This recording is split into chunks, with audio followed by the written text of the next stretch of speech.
Ẹ káalẹ́ ní gbogbo ibikíbi tí ẹ ti ní àǹfààní láti máa gbọ́ wa. Mo kí wa káàbọ̀ sí orí ètò ọlọ́sẹ̀ọ̀sẹ̀ wa ìwà ìṣirò, níbi tí a ti máa ń ṣàlàyé ìwé ọ̀jọ̀gbọ́n K. Stroud àti Dexter Booth. So lágbára Ọlọ́run bá a máa bẹ̀rẹ̀ níbi tí a bá ẹ̀kọ́ náà dé ní ọ̀sẹ̀ tí ó kọjá. Fún àwa tí a bá ń bá wa lọ, ẹ rí pé lọ́sẹ̀ tó kọjá a ṣàlàyé bá ṣe lè mọ̀ ṣe àwọn ọlọ́kan-ò-jọ̀kan ìṣòro tí ó rọ̀ mọ́ difference equation.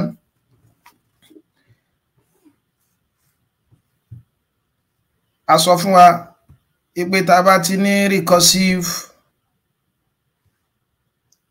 prescription kan, difference equation tó bá yọ láti bẹ̀, a sọ fún wa pé a lè ṣe kí ni o, a lè wá. Tá bá gbàgbé, a rí pé tá bá ní irú nǹkan báyìí, f of n is equal to 5n plus 3. A ti mọ̀ pé a máa gbàgbọ́yé sequence gẹ́gẹ́ bí function tó ẹgbẹ́ output rẹ̀ òun náà ní kí ni o, òun ní natural number, tàbí ká pè ní real number. So ẹgbẹ́ tá bá ní irú nǹkan báyìí, mo lè wá fn plus 1, òun ni pé táàmù tí ó mọ̀ kàn lẹ́yìn táàmù eléyìí. Ẹ má gbàgbé pé yóò mọ̀ túmọ̀ sí pé f of n plus 1 plus 3, and yóò mọ̀ jẹ́ f of n plus 5 plus 3. Mo lè tún eléyìí kọ tí ó mọ̀ jẹ́ f of m plus 3 plus 5, àbí? Ṣé ìpínlẹ̀ tí dọ́gba pẹ̀lú kí ni o, f of n. Ajá sí pé mo lè wá àjọṣe tó so táàmù kan àti táàmù tí ó mọ̀ kù lẹ́yìn rẹ̀ papọ̀. Wọ́n là ń pè ní recursive prescription, tí ó máa jẹ́ kí ni o, f of n plus 1 is equal to f of n plus 5. So you have one. Àní tá bá wá ṣe débi pé a mọ̀ ní àwọn tó jẹ́ function lápá kan, gẹ́gẹ́ bí àpèjúwe tí bá ní f of n plus 1 minus f of n is equal to 5. Alẹ́ là ń pè ní difference equation. So tí yé bá wọn, àdẹ̀sàlàyé bá ṣe lè mọ̀ solve difference equation, bóyá eléyìí tó bá jẹ́ homogeneous ní, bóyá one order ní o, first order ní o, tàbí second order ní o. A ṣàlàyé fún wa pé a máa mọ̀ order difference equation pẹ̀lú bá mọ̀ ka iye ẹsẹ̀ tá mọ̀ gbé láti táàmù tó kéré jùlọ dé táàmù tó gùn tàbí tó pọ̀ jùlọ. Ṣé ń gbé f of n nísìn, mo ní f of n plus 1. Ẹsẹ̀ mélòó ni màá máa gbé láti orí ẹni ìkíni tó kan f of n plus 1? Ẹgbẹ́ ẹsẹ̀ kan náà ni màá máa gbé o. So tí bá wọn, so àkàlà sọ yìí tó wáyé pé bá ní f of n plus 7 sí bíbáyìí minus f of 2. So tí bá fẹ́ mọ̀ tí ọ̀dà difference equation yóò mọ̀ jẹ́, òun náà ni pé máa ka iye ẹsẹ̀ tí mo gbé láti 2. So tí máa fi ṣe kí ni o, tí máa fi kan 7. Àníyàn ni ọmọ fún wa ní ọ̀dà difference equation wa. Àwa ní tá bá fẹ́ solve ẹ̀ tó bá jẹ́ pé homogeneous ni o. So òun náà ni pé a máa ní kí f of n mi kó mọ̀ jẹ́ kí ni o, k w raised power n. So tí yẹ wọn, ṣùgbọ́n tó bá jẹ́ pé ọ̀dà alákọ̀ọ́kọ́, a ní solution wa òun lélẹ̀. Tó bá jẹ́ pé second order ni, aláma ní f of n k1 w1 raised power n plus k2 w2 raised power n. Ìyẹn tó bá jẹ́ pé a bá ní tí characteristics equation wa tó bá fún wa ní kí ni o, distinct root. So tí root tá bá rí nínú àwọn root méjì, mo tún mọ̀ pé first order yóò mọ̀ fún mi ní root kan ni màá máa rí ńbẹ̀. So tí yé bá second order yóò mọ̀ fún mi ní root méjì. So tí n bá ní root méjì báyẹn tí àwọn méjèèjì ò wá dọ́gba, tí a mọ̀ sí distinct root, formula tá máa lò lélẹ́yìí o. So tí yé bá bẹ̀ tó bá yẹ pé wọ́n jẹ́ equal root, ajá sí pé f of n mi yóò mọ̀ jẹ́ kí ni o, so yóò mọ̀ jẹ́ k1 w1n plus k2s w, gbà pé kankan náà ni, so wn k2s wn. So tí ẹgbẹ́ mo lè gbé wn jáde nígbà epo kọmọ, ilé ọmọ àdọ́gba pẹ̀lú k1 plus k2s. So ibi tá dúró ní ọ̀sẹ̀ tó kọjá nìyẹn. Pẹ̀lú ọgọ́lọ́mbà a máa bẹ̀rẹ̀ ní frame tọ́kàn. Ọ̀jọ̀gbọ́n wọ́n fẹ́ mọ̀ ṣàlàyé limit of sequence. So limit of sequence, ẹgbẹ́ tá bá ṣàkíyèsí láti bí ọ̀sẹ̀ mẹ́ta sẹ́yìn, à ń rí ipe táàmù tí ó mọ ọ̀kan lẹ́yìn táàmù kan ẹ̀rí gbọ́nà tá a fi máa ń gbà mọ̀ input tá a fi sí òun náà ni pé kí ni o ká máa ro wọn àmọ́ ní tí mo gbà lérò lélẹ́yìí o ṣe é pé mo ní tí bá ní 2 3 àbí ká pé 3 5 7 9 a mọ̀ pé sequence ni o ètò ni o a ní tó já lákọ̀ọ́kọ́ bí báyìí òun lá máa pè ní first term so ti tàbí ká gbé n is equal to 1 ẹlẹ́ẹ̀kejì bí báyìí òun ni kí ni o n is equal to 2 eléyìí tó jẹ́ lẹ́ẹ̀kẹta òun náà ni third term ṣe pé tá a fi mọ táàmù tí ó mọ kàn lẹ́yìn táàmù tíwájú òun náà ni pé kí ni o ká máa ro wọn àmọ́ so ti ajá sí pé ìbéèrè kan mọ́ á wà òun náà ni pé kí ni o kí ni output tí ó mọ jẹ́ tó bá jẹ́ pé in tí mò ń fi sínú input function ẹ̀ hàn tó bá ti ń tóbi sí tó ti ń tóbi sí ẹgbẹ́ nísìnyí ò ní táàmù kan mọ́ máa ní n is equal to 1000 gẹ́gẹ́ bí àpèjúwe wọn gbé lẹ́yìn 1000 kí ni màá máa ní lẹ́yìn rẹ̀ 1001 ọ̀dà tó wáyé pé mo ní 1 million kọ́ àbí 99,950 billion ṣe pé a máa ronú pé ta bá nírú nǹkan báyẹn kọ́ bó o láṣẹ máa mọ in tí output yóò mọ jẹ́ gẹ́gẹ́ bí àpèjúwe ẹ̀rí pé ọ̀jọ̀gbọ́n mú nǹkan wa tí n bá ní f of n is equal to n plus 1 divided by n so tí wọ́n á fún mi ní n mi o tó jẹ́ positive real number tàbí ká pè ní natural number ẹ̀rí pé tí output àwọn nọ́mbà yóò mọ jẹ́lẹ̀ ọ̀kọ̀ọ̀kan láì tí ẹ̀ jẹ́ pé mo wá recursive prescription wọn òun náà ni pé mo mọ̀ pé ẹ̀fọ́ fún àmì ọmọ jẹ́ kí ni o tí n bá ti rí ẹni kí n fi 1 sí ilé ọmọ jẹ́ 1 plus 1 divided by 2 ó jẹ́ 2 divided by 2 tó jẹ́ 1 àbí tí ẹni mi bá jẹ́ 2 bákan náà ìyẹn ń pé second term yóò mọ jẹ́ 2 plus 1 divided by 2 ilé ọmọ jẹ́ 3.2 ń ṣe kí ni o ń ṣe 1.5 tí ń ṣe 1.5 ọ̀yà tó bá yí pé bá mú èyí tó lágbára lọ ń kọ́ tó bá yí pé bá ní f of 10 ní kọ́ kí ni f of 10 ni mi ọmọ jẹ́ f of 10 mi ọmọ jẹ́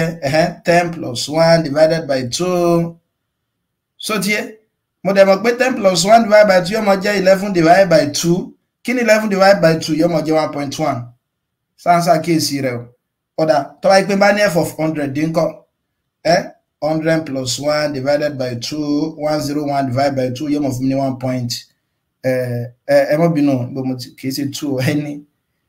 ẹni bíbá eléyìí 3 gan lọ́ẹ̀kọ́ jẹun 3 divided by 3 eléyìí ó jẹ 1 àbí so eléyìí náà jẹ over 10 nígbà pé ẹni mi 10 ló jẹ 11 divided by 10 101 divided by 100 ọ̀yà tó bá yẹ pé bá ní 1000 nǹkan ono jẹ́ 1000 plus 1 divided by 1000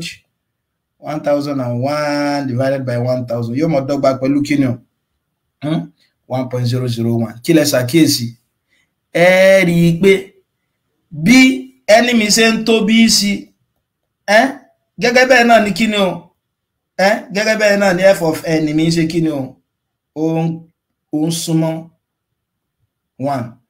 so ti bá so ẹ̀rí pé ó súnmọ́ 1 ìgbà tá kọ́ ló gbà tó jẹ́ 1 1 náà la get ìgbà tó jẹ́ 3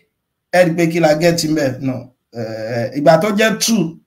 ẹ̀rí pé ta get náà ni 2 lè ilé yọ jẹ́ mọ́ bínú 3 divided by 2 1.59 so ìgbà tó jẹ́ 2 I get 1.5 ìgbà tó jẹ́ 10 1.1 ìgbà tó jẹ́ 100 1.01 ìgbà tó jẹ́ 1000 1.001 ẹ̀rí pé tó bá yẹ pé bá fi 1 million sí ṣe pé ọmọ jẹ́ 1.000001 so you amount rí pé tẹ́ bá ṣàkíyèsí rẹ̀ ìgbà tí ẹni mi ń tóbi sí nọ́mbà tí mo ń rò mọ́ wà yẹn ó ṣe kí ni ó ń kéré sí ó ń kéré sí ó ń kéré sí ó ń kéré sí in tó ń jẹ́ output yẹn ó ń súnmọ́ wọ́n ju àwọn tó ṣe kí ni àwọn tó gbáwájú lọ in tí mo sọ lè mọ̀ pé f of 10 ni mi ṣe pé ó jẹ́ 1.1 ṣe ìpá lè kọ́ 1.1 gẹ́gẹ́ bí kí ni 1 plus 0.1 àbí ẹ mọ̀ pé f of 100 náà ta ní pé ó jẹ́ kí ni 1.01 ó tún lè dọ́gba pẹ̀lú kí ni 1 plus 0.01 f of 1000 bákan náà tí ń ṣe kí ni 1 plus 1.001 òun náà dọ́gba pẹ̀lú kí ni 1 plus 0.001 in tí mo gbà lérò ni pé bí ẹni mi ṣe ń tóbi sí ìgbà tó jẹ́ 10 in tí mo rò mọ́ in tó ń kún wà yẹn ó ń kéré sí ìgbà tí nọ́mbà yẹn kéré ìgbà tó jẹ́ 1000 ẹ rí pé n tó kún ó kéré sí ìta ní ń bẹ̀ lọ so ti bá so òun náà ni pé tí ẹni wa bá ti ń tóbi sí ìta máa rò mọ́ wọ́n àyẹn bí báyìí yóò mọ̀ ṣe kí ni o yóò mọ̀ kéré so yóò mọ̀ kéré ṣùgbọ́n ká lọ mọ̀ bó ṣe wù kó kéré tó a lè mọ rí wọn gbé àwọn output wa yẹn kò lè pé wọn kódà tí bá tún ní 1 million yẹn gbé àkàlàṣe tí mo tún lè ní pé 1 plus 0.0000001 ó ń fi òkèlè kan lé sí 1 ni ó lè jẹ́ pé díẹ̀ ṣùgbọ́n kò túmọ̀ sí kó jẹ́ 1 pátápátá so ti bá wọn so ẹ rí pé tẹ́ni bá ti ń tóbi sí a máa sọ pé kí ni o tá bá fẹ́ sọ lóyìnbó a lè sọ pé as n becomes arbitrarily large so ti bá wọn f of n wa becomes close to 1 kò túmọ̀ sí pé 1 ni so ti ẹni tí mo ń gbìyànjú láti sọ limit ni pé tó bá jẹ́ pé nǹkan kan wà tá a bá mọ èsì fún tá a wá ń ṣe àfojúdá rẹ̀ so ti bá wọn ẹ rí pé ńgbà àwọn tá a bá ń tẹ̀lé UTME series ṣe ń pé ńgbà tí mo ṣàlàyé limit bẹ́ẹ̀ mo fi ṣàpèjúwe ẹ rí pé bí àwọn alákọ̀wé bẹ́ẹ̀ tí ẹnìkan bá kú fún wọn tó à ń ṣe kíni o tó à ń ṣe ìsìnkú òǹtọ̀hún wọ́n wá wá irú ẹni tó ṣe kíni irú ẹni tó jọ ẹnìyẹn òun náà mọ ọjọ́ kí báyìí so ti bá wọn so kò túmọ̀ sí pé ẹnìyẹn gangan náà ni ṣùgbọ́n à ń ṣe kíni o à ń wá in tó súnmọ́ báyà gbà tá a lè ṣe kíni o ìgbà tá a lè rí ẹnìyẹn mọ́ jẹ́ tẹ́lẹ̀ bá ti wáyé wa tá a ti mọ ìtumọ̀ limit ọ̀jọ̀gbọ́n fẹ́ ṣàlàyé infinity tọ́ra mọ ìtumọ̀ infinity ní ìsìn ọ̀ tọ́rọ ọ̀pọ̀lọpọ̀ akọ́mọ nǹkan infinity àmọ́ tó túmọ̀ sí òun náà ni pé rí pé nínú òfin kan bẹ nínú ìṣirò a máa sọ pé kíni o integers increase without bound so ti bá òun náà ni pé in tá ń pè ní integer yóò mọ lé sí tàbí yóò mọ pọ̀ sí kò wá ní gbèdéke tó lè lédè ẹ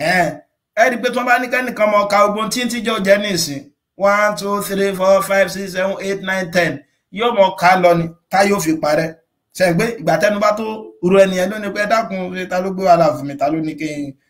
ló ní kí mọ ká nǹkan kan bẹ́ẹ̀ ni torí pé kí ni o torí integer ò lópin bó ṣe òkó tóbi tó a tún mọ ronú nọ́mbà míì tí ó mọ wà lẹ́yìn rẹ̀ ṣe pé mo ti mọ̀ pé máa mọ in tí ó mọ ọkùn táàmù tí ó mọ kàn lẹ́yìn táàmù kan pẹ̀lú pé máa ro wọn àmọ́ ajá sí pé táàmù kan bó ṣe òkó tóbi tó ká pé mo pè ní y máa gẹ́sìn tí ó wà lẹ́yìn rẹ̀ tí máa ní ká ronú nọ́mbà kan ní ìsìn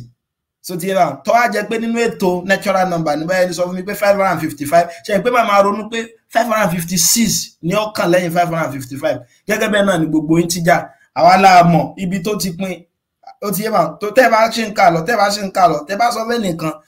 ẹ̀dẹ̀ tún mọ ronú sí tí ó mọ wà lẹ́yìn rẹ̀ so ti yé mà pẹ̀lú pa máa ṣe kíni o pẹ̀lú pa máa ro wọn àmọ́ ṣùgbọ́n tá a bá fẹ́ dá láàmú bóyá fẹ́ mọ gbèdéke bí nọ́mbà kan ṣe tóbi tó ṣe kó lè mọ́ fẹ́ rọrùn pé nọ́mbà tó pọ̀ nígbà tá fún wa kékeré ọmọ ike náà ṣì níwá ẹ pa àwọn sọ pé kíní kan ọ̀gántébù bẹ́ẹ̀ tá a bá fẹ́ rọra sọ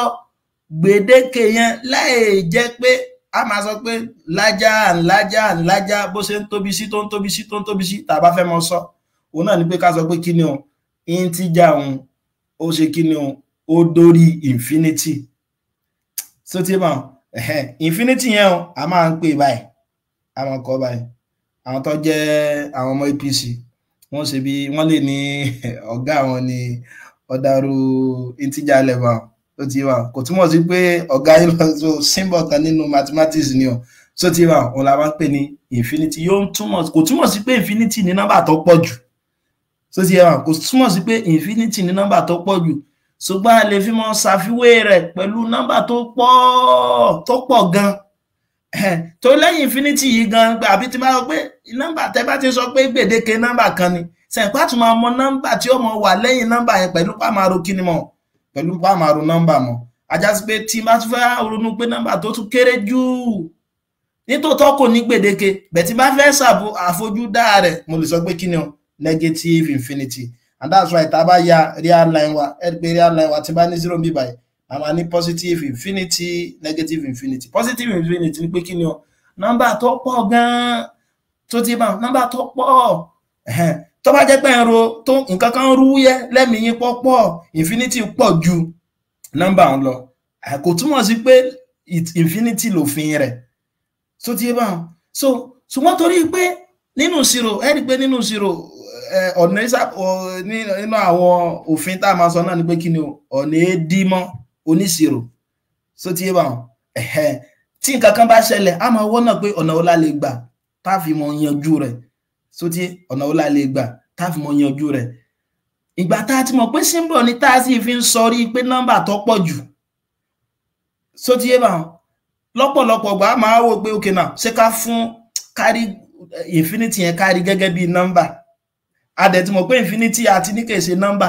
tó bá ṣe pé nọ́mbà ni a ti mọ̀ pé a ní mọ̀ fi ṣàfiwé rẹ̀ pó tún pọ̀ mọ́ tó ti bá ti mọ̀ pé nọ́mbà kan ní nǹkan kan tí tó jẹ́ pé níta bá ti mọ̀ pa ni mo mọ̀ pé lẹ́yìn rẹ̀ tí bá fẹ́ mọ̀ in tí ó tún mọ̀ kún lẹ́yìn nọ́mbà yẹn pé màá ro one àmọ́ ni so ti ajá sí kó gbọ́dọ̀ yé wa o pé ní tòótọ́ àmọ́ infinity o a rí gẹ́gẹ́ bí nọ́mbà tó jẹ́ pọ̀ gan-an ṣùgbọ́n a lè ṣe kí ni o a lè define rẹ̀ a lè mọ̀ pa lérí pé nọ́mbà kan ni kìí ṣe nọ́mbà so ti máa kìí ṣe nọ́mbà a kàn fi ṣe kí ni a kàn fi sọ rí pé kí nọ́mbà tó ṣe kí ni o nọ́mbà tó pọ̀ jù so ti ajá sí pé tí n bá sọ pé pẹ̀lú àlàyé tí mo sọ ń sìn tí n bá mú gbólóhùn kan wá pé n becomes arbitrarily large ẹ dákun ẹjá gbọ́ àlàyé yẹn tí wọ́n bá arbitrarily large ó tóbi gan tí tóbi yẹn o tó yẹ pé tẹ́ bá ń wò pé nǹkan kan tún tóbi èyí tẹ́ ń wí yẹn ó tún tóbi jù lọ so tí bá so ajá sí pé f of n mi f of n is equal to n plus 1 over n function ta nìyẹn becomes close to 1 yóò mọ sún 1 so tí bá a lè tún kọ báyìí o tí bá fẹ́ sọ pé bẹ́ni ṣe ń tóbi sí tó ti tí ń tóbi mo lè kọ́ gẹ́gẹ́ bí kíni ìgbà tí ẹni bá ti ń súnmọ́ infinity mo níbò láṣẹ mọ gbọ́rọ̀ infinity yìí o tó tóbi gan-an tó tóbi ń tẹ́ tún lè lérò lọ a sọ pé kò túmọ̀ sí pé òun lòpin nọ́mbà so ti yé bá so a gbé as n approaches infinity f of n approaches what approaches 1 ẹ dákun sá ti gbọ́ ìyàtọ̀ tó wà láàrin limit àti infinity yẹ sá ti gbọ́ ìyàtọ̀ tó wà láàrin limit àti infinity yẹ so ti ajá sí gbogbo ohun tí mo kọ́ bí báyìí approach tàbí tense sign yìí ni wọ́n máa ń pè bẹ́ẹ̀ àmì tẹ́ bá ti rí arrow tó kọjú da ẹgbẹ́ ọ̀tún yẹn ọ̀làǹgbà ń pè ní approach tàbí tense n tends to infinity so ti bá as f of n tends to what tends to 0 tends ní pé ó súnmọ́ jẹ́ tẹ́lẹ̀ yẹn bá yé wa o ta ti gbọ́ limit yé ta dẹ̀ ti mọ̀ tí infinity jẹ́ ẹjẹ́ tún mú lákòótán gẹ́gẹ́ bọ́jọ̀gbọ́n náà tún ṣe fẹ́ mú wa ẹ rí pé nọ́mbà tó mọ́ ń jẹ́ èsì sequence kan nígbà tí ń tọ́jẹ́ pé nọ́mbà tá à ń fi sí yẹn tó bá ti ń tóbi sí òun là ń pè ní kíni òun là ń pè ní limit òun là ń pè ní limit ẹ rí pé eléyìí tá a ṣe lẹ́ẹ̀kan pé f of n is equal to n plus 1 over n kí ni nọ́mbà yẹn ń súnmọ́ ẹ rí pé bí ẹni wa bó ṣe ń ṣe kíni o bó ṣe ń súnmọ́ infinity kí ni f of n ń súnmọ́ 1 so ti wà a máa pè kíni o a máa pè 1 yẹn ní limit wa ṣùgbọ́n láti mọ́ jẹ́ kó lè dàpọ̀ a máa pè yẹn ní kíni o limit s tends to infinity 1 over n plus 1 over n is equal to 1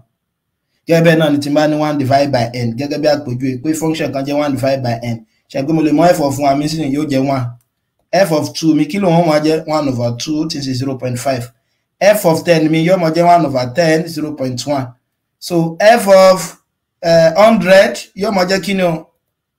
0.01 mo lè tẹ́lẹ̀ kọ gẹ́gẹ́ bí 0 plus 0.1 eléyìí jẹ́ 0 plus 0.001 kódà mo lè wá f of 1000 yóò máa jẹ́ 1 over 1000 0.001 yóò jẹ́ 0 plus 0.001 ẹ pé tẹ́ bá ń ṣe lọ tí nọ́mbà tẹ́ ń fi sí ohun tí bá ti ṣe kí ni o tí bá ti ń tóbi níbo ni nọ́mbà yẹn ń súnmọ́ ó ń súnmọ́ 0 ó sì bẹ̀tí ìlè sọ pé ó jẹ́ 0 tán torí kèése náà kèé pò kò túmọ̀ sí pé òun ló fún mi ní 0 gangan mo ronú rẹ̀ ni ó ti yé bá mo ronú rẹ̀ pé bí tí ń lọ yóò 0 ló lọ fara pẹ́ ó dàbí kí wọ́n gbẹ́ wọ́n gbẹ́ kòtò kan lẹ̀ so ti bẹ̀ kò sọ́nà tẹ́lẹ̀ ìgbà débẹ̀ ṣùgbọ́n ẹ mọ̀ pé àwọn ọgbà ibi kòtò yìí mo ti súnmọ́ yìí tàbí inú kànga ṣe ń pé àwọn kànga yìí ó lómi nú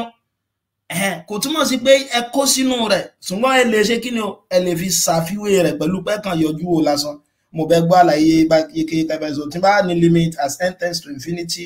1/n is equal to 0 so tí ma ìtumọ̀ náà ni pé kí ni o ẹ gbàgbé bí bó ṣe ò kí nọ́mbà yẹn tóbi tó ìntàbà ní tí nọ́mbà yẹn tí ẹni bá ti ṣe kí ni o bá ṣe ń tóbi òun ni ọmọ fún wa ní 0 káwá lọ mọ̀ tí sequence kan tó bá ní finite limit kí là ń pè ní finite limit náà ni pé tó bá ń fún wa ní nọ́mbà kan gbèdéke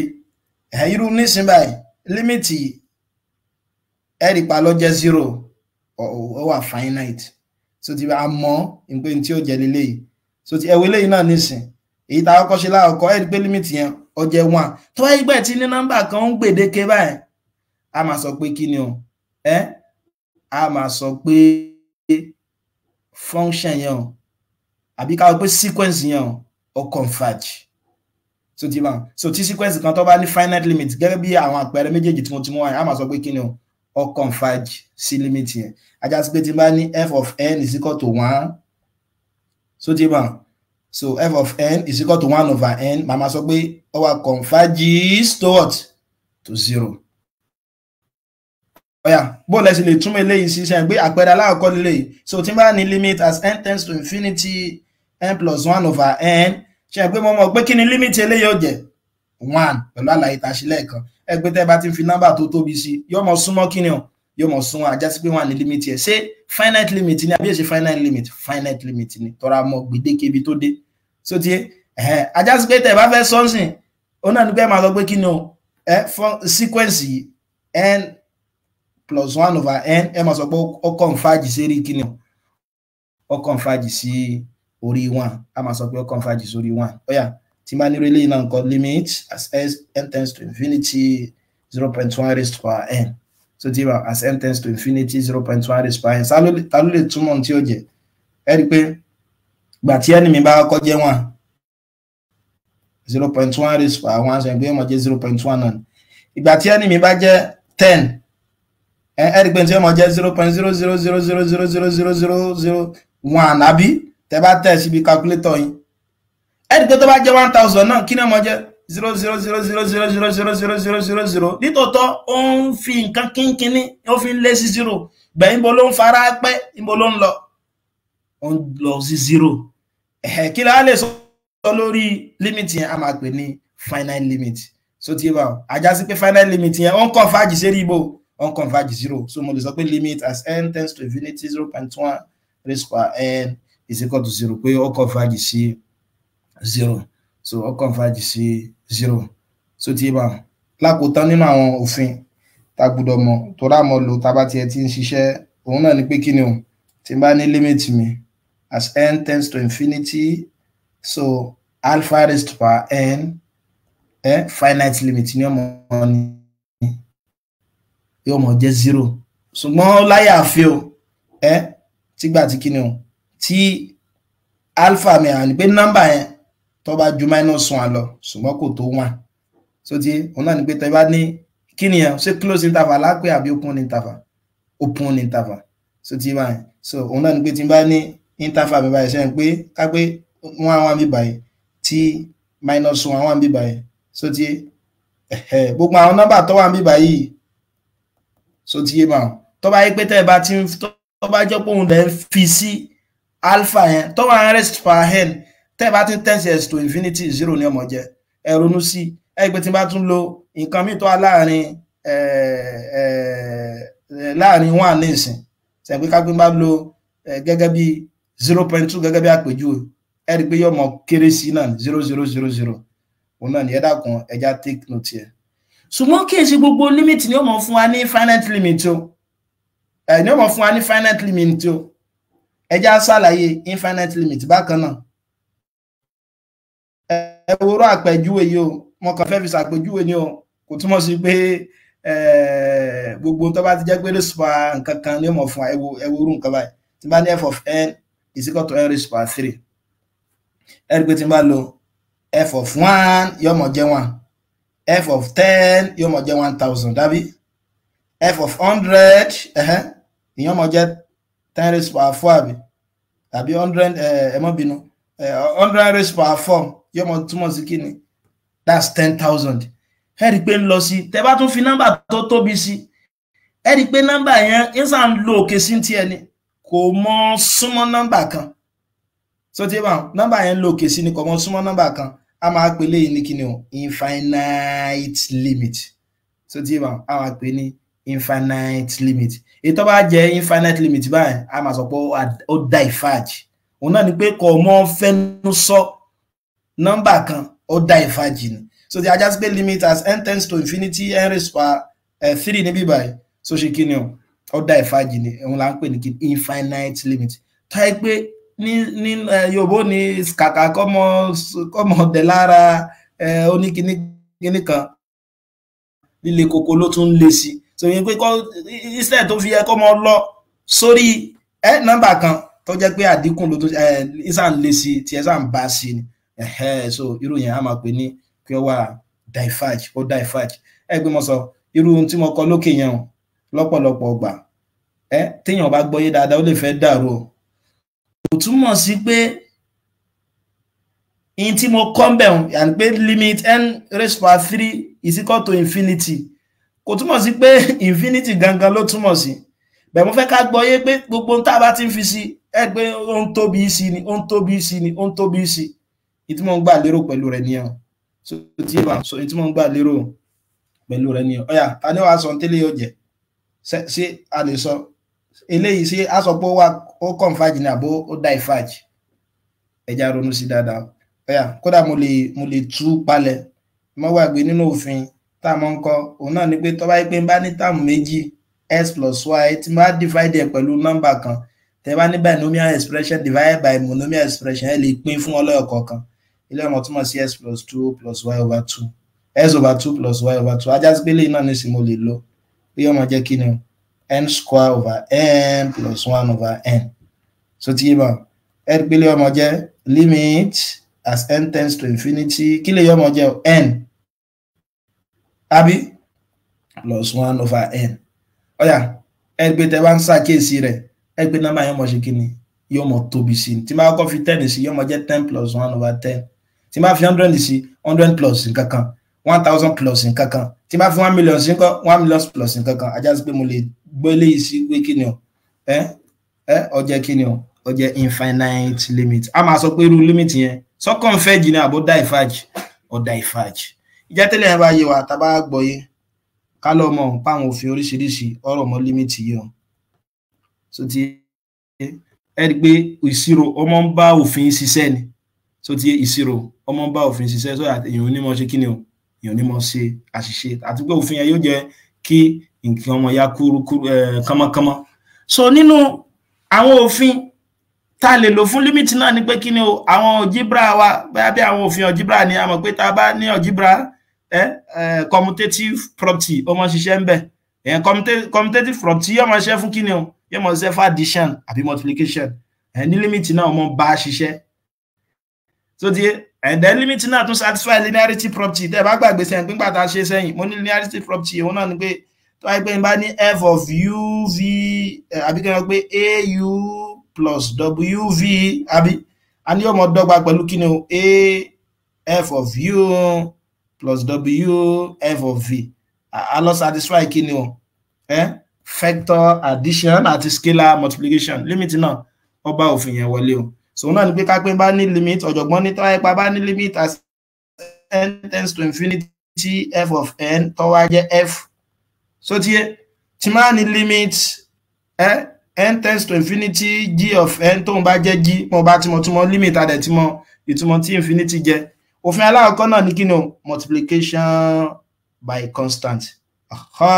So tó wáyé pé a bá ń bùkátà láti multiply limit kan by constant kí ni mo gbà lérò pẹ̀lú rẹ̀ òun náà ni pé tí máa ní limit as n tends to infinity k f of n kí mo dára mi láàmú jàre mo lè mọ gbé constant yẹn jáde. So tí yóò máa jẹ́ k limit n tends to infinity f of n mo dẹ̀ ti mọ̀ pé f of n mi tẹ́lẹ̀ jẹ́ f ajá sí pé ọmọ jẹ́ kf. Ṣé ti gbọ́ in tí multiplication by constant yẹn a lè tú sí kí ni o scalar multiplication. Ó yẹ wà àpèjúwe yìí so that ká fi gbọ́ yìí dáadáa. So ọ̀jọ̀gbọ́n ní tó bá gbé f of n mi tó bá jẹ́ 1, then limit k as n tends to k, òun náà mọ̀ jẹ́ k. So yóò wá bó ṣe jẹ́ k, so yóò wá bó ṣe jẹ́ k, f of n mi ó jẹ́ 1, so f of n mi jẹ́ 1, f of k ṣe ń pé yóò mọ̀ jẹ́ k báwọn. So ti yé ẹja gbọ́ pẹ̀lú àpẹẹrẹ tí mò ń sọ ń sìn. Tó wá gbé bá ní ẹwà àpèjúwe yìí o, tí bá ní limit n plus 1 divided by n tends to infinity. So the ká gbé bá nírú nǹkan báyìí, then limit as n tends to infinity 3 times n plus 1 over n. Kí ni mo dára mi láàmú? Yóò mọ̀ jẹ́ kí ni o? 3 limit n plus 1 to n tends to infinity. Mo ti mọ̀ pé kí leléyìí kí ló ń converge lọ. Ẹ ṣe pé finite limit ni ó ń converge sí 1. Ajá sí pé lè ọmọ jẹ́ 1. Ẹ dákun sí agbára yẹn yékéyéké. Ajá sí pé eléyìí ọmọ jẹ́ 1. Ó yá, kí leléyìí ó jẹ́ báwọn? Tá gbé bá ní limit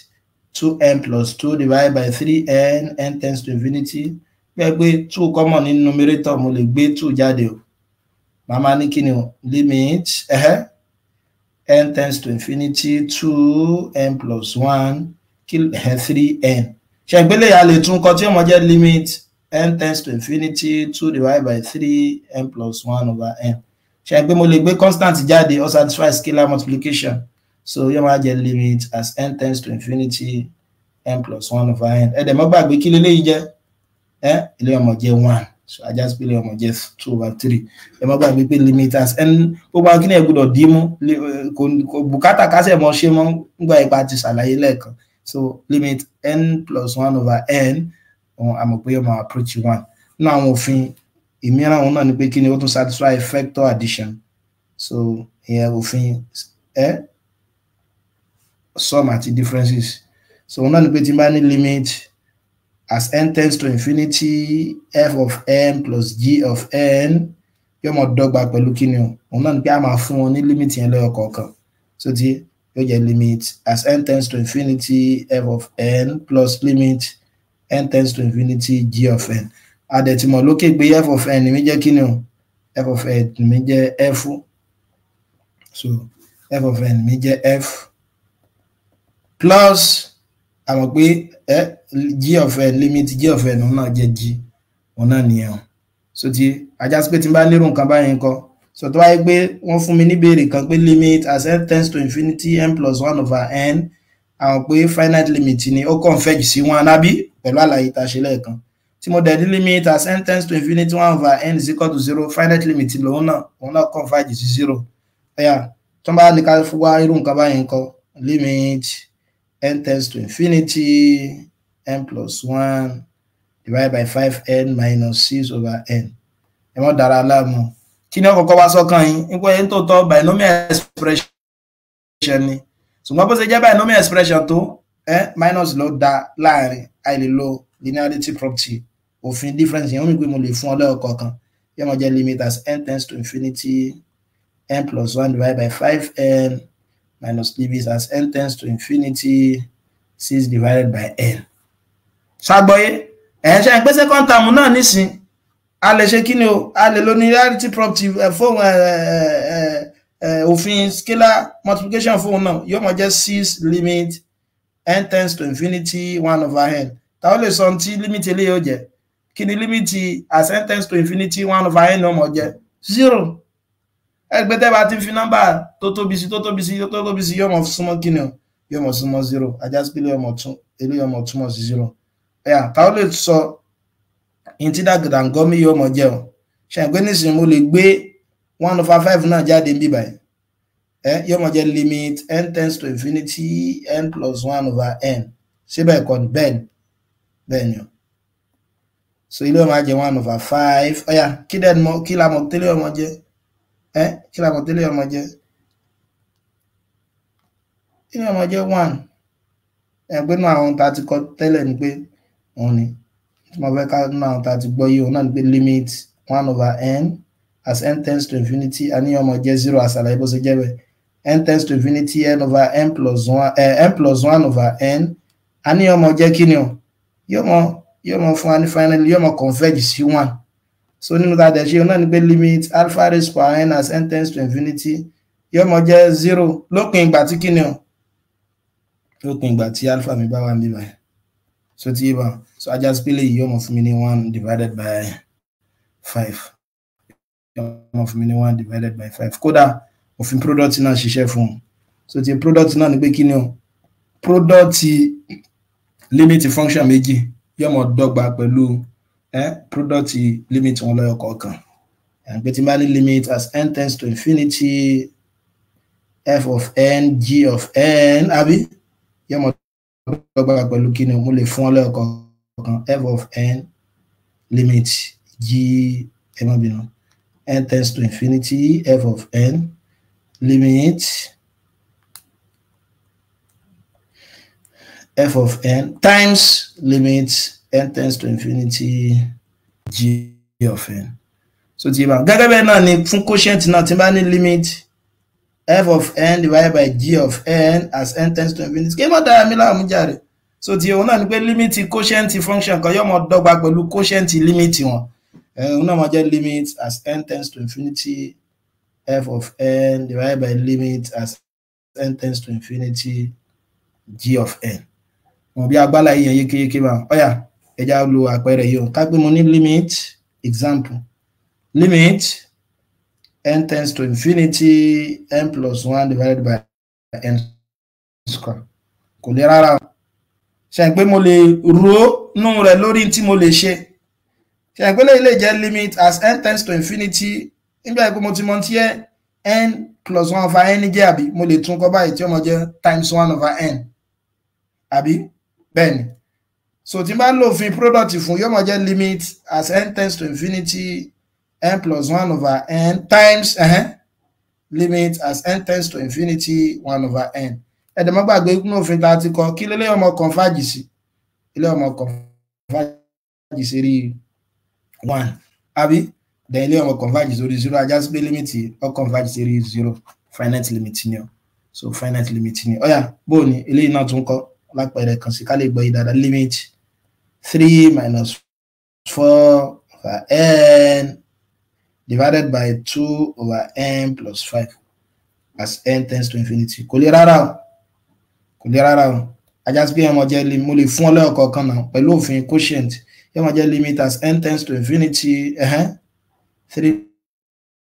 minus 4/n divided by limit as n tends to infinity 2/n plus 5 2/n plus 5 tẹ̀bá ṣàkíyèsí rẹ̀ ẹ rí pé òfin eléyìí mo lè lo òfin difference fún ṣe pé ọmọ túmọ̀ sí limit as n tends to infinity 3 àbí then minus limit as n tends to infinity 4/n àbí kódà 4/n ni mo lè kọ́ gẹ́gẹ́ bí 4 times 1/n àbí eléyìí bákan náà yóò mọ jẹ́ limit 1/n as n tends to infinity àbí plus 5 limit n tends to infinity kódà eléyìí gan náà mo lè gbé 1 sí báyìí mo lè gbé 3 sí báyìí so tí ma tẹ́lẹ̀ ọmọ jẹ́ 1 tẹ́lẹ̀ ọmọ jẹ́ 1 ajá sí pé ọmọ jẹ́ 3 torí mo mọ̀ pé limit 1 náà ni ọmọ jẹ́ minus 4 times kí ni limit dàdàngọ́mí yóò mọ̀ jẹ́ 0 ọmọ jẹ́ 4 times 0 divided by 2 times ṣàgbélé náà jẹ́ kí ni ilé ọmọ jẹ́ 0 then plus 5 ajá sí pé ọmọ jẹ́ 3 divided by 5 ọmọ jẹ́ 3 divided by 5 káwá lọ́mọ ẹ rí pé a ti mọ̀ pé tá bá ní limit as n tends to infinity 1/n a mọ̀ pé wọ́n mọ̀ converge síbò wọ́n mọ̀ converge sí 0 a tún ti rí bákan náà pé tí n bá ní limit n plus 1/n as n tends to 0 alóhun náà mọ̀ converge sórí 1 a tún ti rí pé pé tó wáyé pé bá ní limit as n tends to infinity alpha raised power n aléyàn ọmọ dọ́gba pẹ̀lú 0 pẹ̀lú òfin pé kí ni o alpha mi ò ní mọ tó ẹ̀yọ́ mọ̀ ju -1 lọ ṣùgbọ́n kò ní mọ tó 1 bó ni tí bá nírú nǹkan báyìí kọ ẹja mú lákòótọ́ pé limit k raised power n so tí kọ́ máa ipa tí ẹ̀ sí kí ni o àdèmọ́lẹ̀ ṣe ìpínlẹ̀ kan a ní alpha raised power 3 ni kápá ní kí ni o alpha raised power n káwà mọ̀ tí ó mọ jẹ́ ṣe ìpín ta ti kọ́kọ́ mọ̀ ní pé eléyìí lè jẹ́ 0 àbí a mọ̀ pé yóò mọ jẹ́ 0 pẹ̀lú òfin wo tí k mi tó bá ju -1 lọ tó dẹ̀ kéré sí 1 so tí bá ṣùgbọ́n tẹ bá ṣàkíyèsí nínú number line nísìn tẹ -1 wà bí báyìí tí 1 wà bí báyìí gbogbo àwọn ta eléyìí nìkan la mọ̀ bó ní tí k mi bá ju 1 lọ ńkọ́ ṣe lè ṣàkíyèsí tí ó mọ̀ ọjọ́ bá kápẹ́ bá ní k is equal to 2 k is equal to 3 k is equal to 4 no k tí ẹ̀ tó lọ tó jìmọ̀ ṣe ń pé nísìnyí báyìí kò kó 1 sínú ẹja ọkọ̀ mọ tí ó mọ̀ jẹ́ nígbà tí k bá jẹ́ 1 ṣe ń pé yóò mọ̀ jẹ́ 1 raised power n gbogbo nǹkan yóò tẹ̀ bá rí kẹfì sí 1 náà lámọ̀ ni ajá sí pé lè ọmọ jẹ́ 1 tí k mi bá jẹ́ kí ni o tí k bá jẹ́ 1 so tí bá k yóò mọ̀ jẹ́ 1 tí no limit yóò mọ̀ jẹ́ 1 tí k bá jẹ́ 1 so tí bá ọ̀dà tó bá yẹ pé mo ní nọ́mbà tó pọ̀ nǹkan infinity bẹ́ẹ̀ ó ju 1 lọ sẹ́yìn pé tó bá ju 1 lọ ní ìsìnbí 2 3 4 5 6 7 2 raised power kíní kan bá ṣe rí lẹ́ẹ̀kan sẹ́yìn pa ní 3 raised power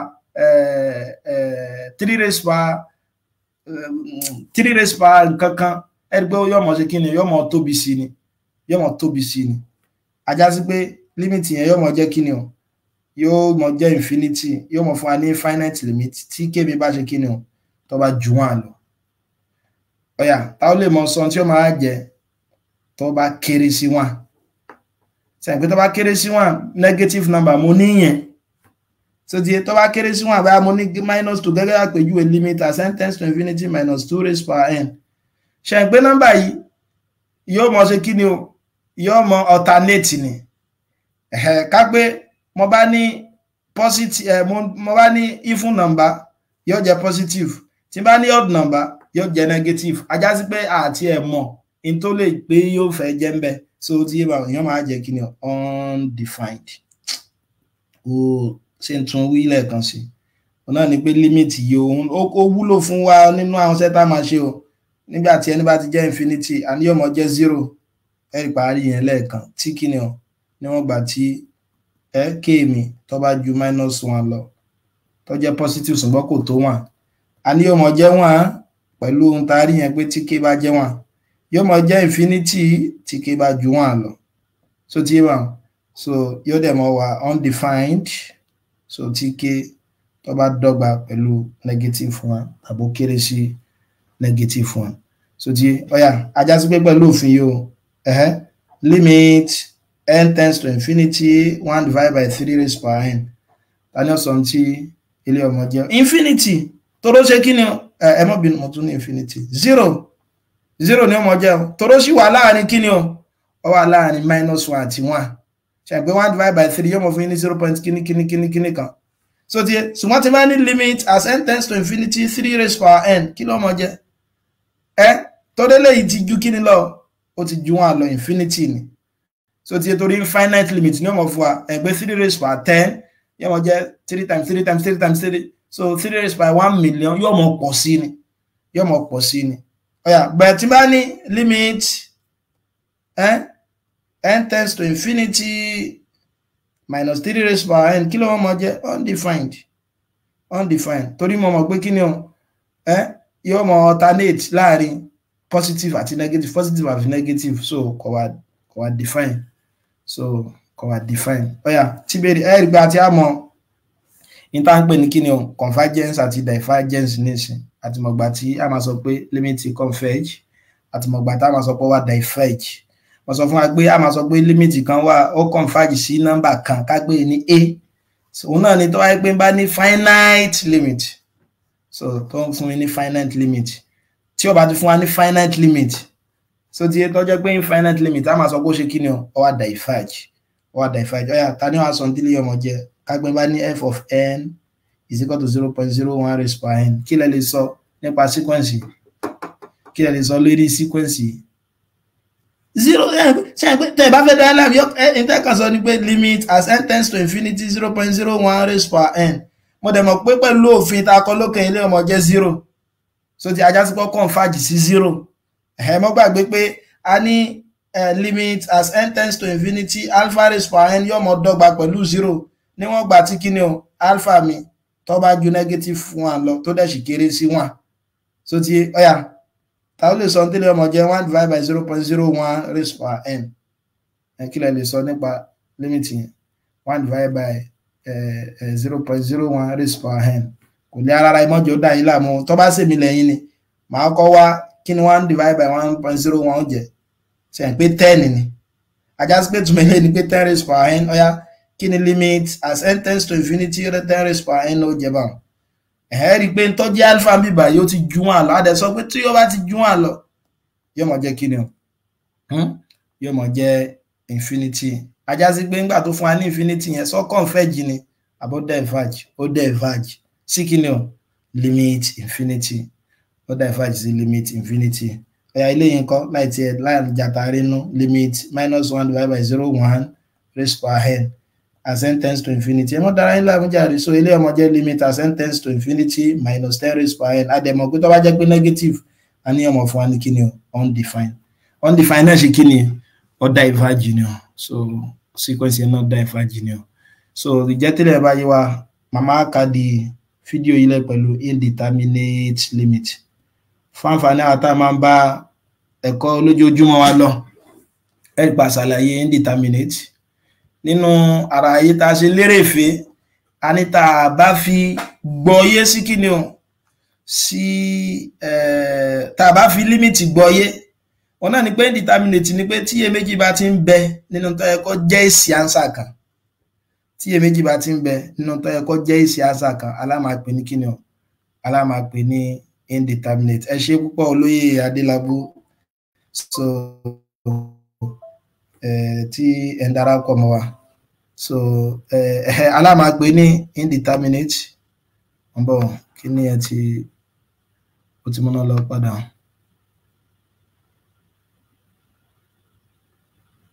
mo fẹ́ ká mọ rí ẹ̀rọ yẹn padà so a ní tí iyèméjì bá ti ń bẹ nínú tó yẹ kó mọ jẹ́ èsì ánsà kan a máa pè ní indeterminate gẹ́gẹ́ bí àpèjúwe ẹ pé 0 divided by 0 a mọ̀ pé indeterminate ni o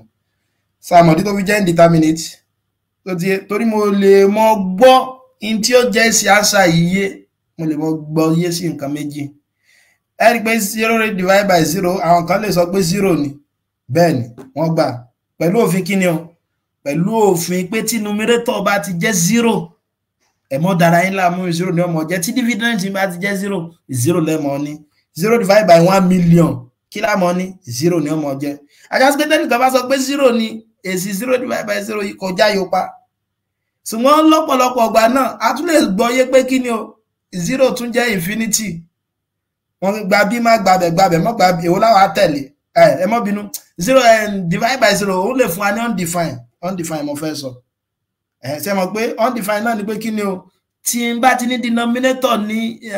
gẹ́gẹ́ bí 0 tí denominator bá ti jẹ́ 0 undefined ni ọmọ jẹ́ bí kí ní 2 divided by 0 undefined sá àmọ́ bó ṣe jẹ́ undefined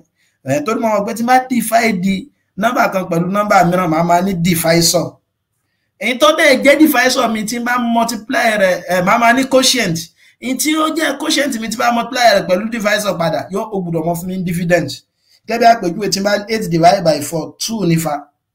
torí mo mọ̀ pé 4 times 2 ọmọ fún mi ní kíni o yóò mọ̀ fún mi ní 8 padà so ajá sí pé 2 divided by 0 bí by lè sọ pé ó jẹ́ 0 torí 0 times 0 ni mo fún yín ní 2 padà ajá sí pé a máa sọ pé lè jẹ́ kíni o ó wà indeterminate torí iyèméjì ń bẹ lérí in tí èsì rẹ̀ lè mọ jẹ́ torí pé iyèméjì ń bẹ lérí in tí èsì rẹ̀ lè mọ jẹ́ táwọn lè fún mi ní àpẹẹrẹ indeterminate form mi indeterminate form mi ọ̀nà ní infinity over infinity náà ni so ti máa a gbọ́ yé ní ìdí tó fi mọ́ jẹ́ indeterminate infinity over infinity náà ni tó ti yé nísìn torí a ti mọ̀ pé infinity èsè nọ́mbà tó tóbi ni ajá sí pé àmọ́ tó tóbi sí tèmi bá gbọ́ yé pé ókè báyà 1 million ní lúgà fún sọ 1 million divided by 1 million ṣe ń pé mi lè sọ pánsà mi jẹ́ 1 tẹ́nìkan bá gbọ́ ìgbọ̀ ṣé 1 million wá pọ̀ ní 5 billion ẹ̀ pé 1 náà ni ìyẹn ọmọ jẹ́ so ti yé bá wọn so wọ́n ní nígbà mìíràn tá bá ń bùkátà láti ṣe kí ni o láti wá límìtì quotient limit ní numerator àti denominator táwọn méjèèjì wá jẹ́ infinite a máa pọ̀ ní kí ni o a máa pọ̀ ní indeterminate so tí a máa pọ̀ ní indeterminate a lè wá wọn àyàfi ká tún ṣe kí ni o ká kọ́kọ́ wá ọgbọ́n tó dópin láti fi lè ṣe kí ni o láti fi lè yanjú wọn so láti fi lè yanjú wọn ẹ wo àpèjúwe ní ìsìn tí bá ní limit n tends to infinity n square plus 3 for n square plus 6 ẹgbẹ́ tẹ́ bá ṣàkíyèsí eléyìí tó bá ṣe mí lẹ́yìn ṣe ń pé kí ló common bẹ́ẹ̀ ṣe ń pé 2 common ní denominator àbí n square plus 3 n square plus 3 so tí mo lè gbé eléyìí jáde o yóò jẹ́ half limit as n tends to infinity n square plus 3 divided by n square plus 3 so tí so divided by no mo ṣe mistake o 4 lélẹ́yìí o kò ṣeé ṣe báwọn tí n bá gbé jáde yóò sì kún tún bí báyìí yóò kún tún bí báyìí sẹ́yìn pé tí n bá fi infinity sí eléyìí limit yẹn yóò mọ converge yóò mọ diverge sí infinity eléyìí náà mọ diverge sí infinity ẹ gbé infinity over infinity ni màá ní indeterminate ni torí èèyàn lè mọ lè lọ síwájú lẹ́yìn rẹ̀ bẹ́ẹ̀ tí mo lè ṣe lẹ́yìn rẹ̀ òun náà ni pé kí ni o so mo lè divide numerator àti denominator pẹ̀lú highest power ní denominator náà ọ̀nà tá a lè gbà solve ẹni tó tá a bá tún padà déwájú a máa ṣàlàyé L'Hospital's rule so òun náà ni ajá sí pé eléyìí ọmọ jẹ́ limit as n tends to infinity n square plus 3 for n square plus 6 so tí bá divide through pẹ̀lú highest power denominator nǹkan eléyìí ọmọ jẹ́ limit as n tends to infinity n squared divided by n squared plus 3 divided by n squared àbí 4n squared divided by n squared plus 6 divided by n squared ẹgbẹ́lẹ̀ ìgẹ́lẹ̀ a máa ní limit as n tends to infinity 1 àbí plus kí lélẹ́ ọjẹ́ kápẹ́ ní 3 1 over n squared àbí so ń gbá pé division mo lè lò fún quotient fún ilé ọmọ jẹ́ 4 plus 6 divided by n squared ẹ má gbàgbé kí ni límìtì 1 over n square ó jẹ́ kí ni límìtì 1 divided by n square ó jẹ́ 0 so yàbọ̀ ṣe jẹ́ 0 ṣe pé kò sí tí nọ́mbà yẹn bá ti ń pọ̀ tó bá ti ń pọ̀ sí denominator tí eléyìí bá ti ń pọ̀ jù sí nọ́mbà yẹn mọ̀ kéré sí yóò mọ̀ dòdò ajá sí pé ọmọ dòdò inú tẹ́tún gbọ́dọ̀ gbọ́yé náà ni pé tí bá ní limit as n tends to infinity 1 over n square 0 lòun náà 1 over n àti 1 over n square 0 ni wọ́n so tí ilé ọmọ ajẹ́ kí ni 1 divided by 4 so 1 divided by 4 1 over 4 òun náà ni iṣẹ́ àṣà yẹn mọ̀ jẹ́ o so 1 over 4 òun náà ni iṣẹ́ àṣà yẹn mọ̀ jẹ́ ta ni ó sọ ìtẹ́lẹ̀ yìí náà jẹ́ káfíńkàdì rẹ̀ ńlẹ̀ tí bá ní limit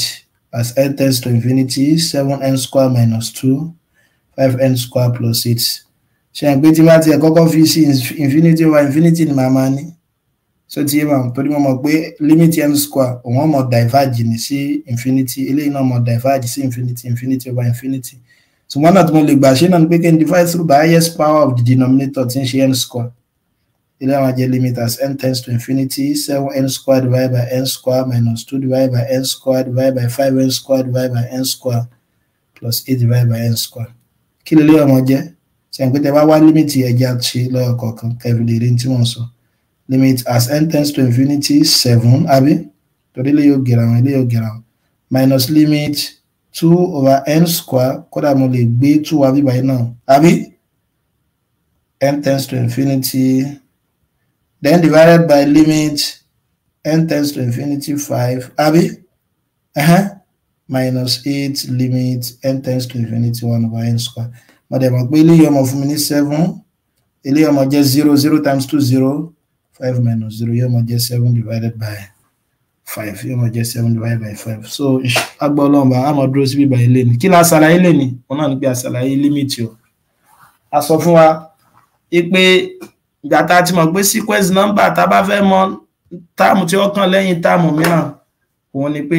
ẹ ṣeun olóyè Adélabú Idris. So òun náà ni pé ká máa ṣe kí ni o ká máa ro wọn àmọ́ ajá sí pé tá a bá gbófin yẹn yé a lè sọ pé nọ́mbà kan pọ̀ jù nọ́mbà etiquette a ní nọ́mbà tó pọ̀ jù nínú integer. So tí tá a bá ní nọ́mbà tó pọ̀ jù nínú integer alálẹ̀ mọ́ lo quantity kan láti fi define pé nọ́mbà kan pọ̀ kò túmọ̀ sí pé òun ló pọ̀ jù a ní quantity yẹn a máa pè ní kí ni o infinity. So tí yé bá wọn so tó bá jẹ́ pé àwọn à ń fi nọ́mbà tó pọ̀ jù yẹn sínú nọ́mbà wa tó yẹ pé à ń ṣàkíyèsí pé nọ́mbà yẹn tí ó mọ jésì rẹ̀ ó ń súnmọ́ nọ́mbà kan àlóhùn ni ó mọ la máa pè ní limit. So tí tó bá jẹ́ pé ó ń converge sí nọ́mbà kan pàtó a máa sọ pé kí ni o a máa pè ní finite limit kó dẹ̀ sì converge sí nọ́mbà yẹn. Ṣùgbọ́n tó bá yẹ pé kò converge sí nọ́mbà kan ó sì ń tóbi sí ni ó ń tóbi sí a máa sọ pé ó ń diverge. So tí a máa sọ pé ó ń diverge. So nínú àwọn tá a kọ òun náà ni pé tí n bá ní limit n plus 1 divided by n as n tends to infinity adélé ọmọ ṣe kí ni o yóò mọ jẹ́ 1. Limit as n tends to 0 1 over n àlọ́ ọmọ jẹ́ 0. Limit as n tends to infinity 1 over n square alẹ́ yẹn náà mọ̀ ṣe kí ni o yóò mọ̀ jẹ́ 0. Adẹ̀ṣe power náà pé limit as n tends to infinity alpha raised power n. So a ní yóò mọ̀ jẹ́ 0 ní wọ́n gbà tí kí ni o ní wọ́n gbà tí so ní wọ́n gbà tí alpha mi tí ó bá tó -1 tó dẹ̀ sì kéré sí 1 yóò mọ̀ jẹ́ 1 ní wọ́n gbà tí alpha mi bá jẹ́ 1. So yóò mọ̀ jẹ́ infinity tí alpha bá ju 1 lọ yóò dẹ̀ sì mọ̀ wá undefined. So yóò mọ̀ wá undefined tí alpha tó bá kéré tàbí dọ́gba pẹ̀lú negative 1. Ìgbà yìí láti mọ dúró pẹ̀lú ògo Ọlọ́run bá ní ọ̀sẹ̀ tòní ìmọ̀ tabarẹni tó ní ìbéèrè kan àbómìíràn. So ìgbà tí kò sí ìbéèrè mo dúpẹ́ púpọ̀ ní ọwọ́ ẹ̀yin tẹ́ darapọ̀ mọ́ wa lónìí pàápàá jùlọ olóyè Adélabú Idris tí a fi mọ pàdé ara wa ní ọ̀sẹ̀ tó ń bọ̀ ẹ ṣé púpọ̀ ó dàárọ̀.